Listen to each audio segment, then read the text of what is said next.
Hello and welcome to another update video about Ethereum. Like in the last video, we just want to take a look here at the lower degree of price action because not too much happened today. I really sometimes enjoy these days.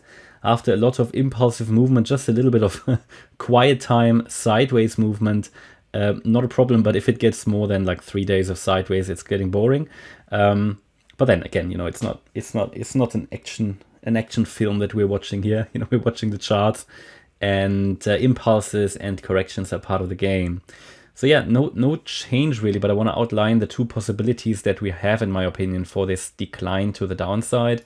We had obviously the 5 waves up. We talked about that in the previous video. 5 waves up here as a possible wave 1. Idea that the trend has changed to the upside. As long as 1459 holds, we can expect that this is a 1-2 setup. Below 1459, we can change our view, and this 1-2 setup will get very unlikely, but then we're dropping straight back into very relevant support, the larger support area. We will then have a different structure, but I don't want to make this video too complicated. At the moment, for me, the trend is still down here.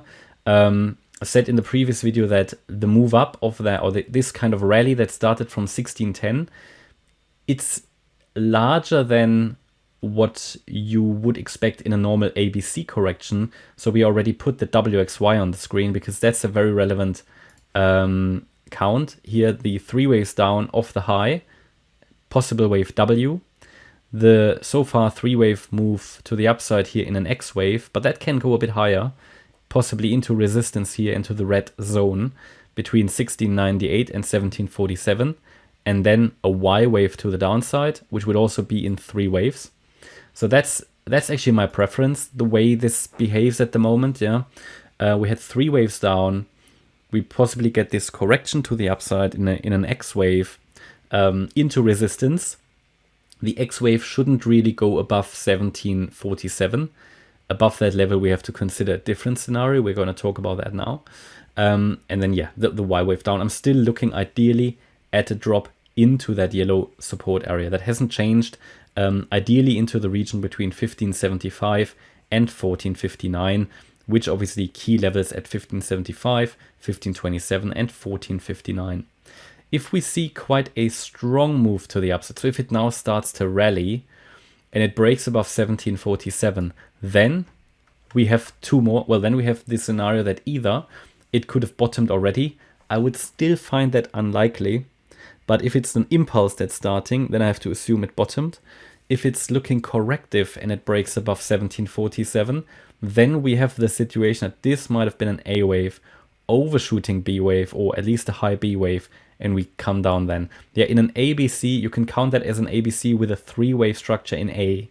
But then the size of that move to the upside will basically tell us the difference. Is it a B wave or is it an X wave? Practical application doesn't really make a difference. It's only that no, it doesn't really make a difference. So in the end, I just want to outline that normally in an X wave, you would not expect such a very strong move up. X wave would be rather shallow, maybe only hitting 1698, maybe 1718. In a B wave, it would push higher. But it doesn't really make, it's both corrective. It's just that one can move a bit higher than the other one. And if we can see that the B wave there's a B wave, which might even be overshooting, then I will provide resistance for that later. Until then, the X wave is sort of my, let's call it, expectation. And even in the scenario with a high B wave, we would normally be looking at another dip down afterwards in C. So it's the same story.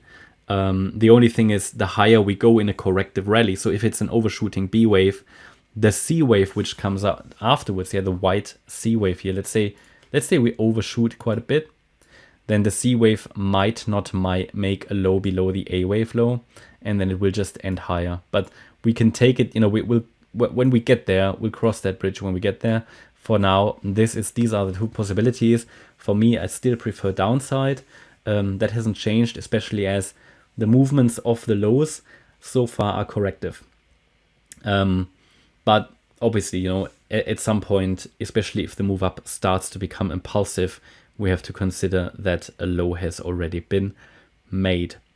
Okay, and that's my update about Ethereum. So I hope you liked the update. If you did, please hit the like button, leave a comment and subscribe. And if you really like the content, then please check out the channel membership. Thanks a lot for watching. Bye-bye.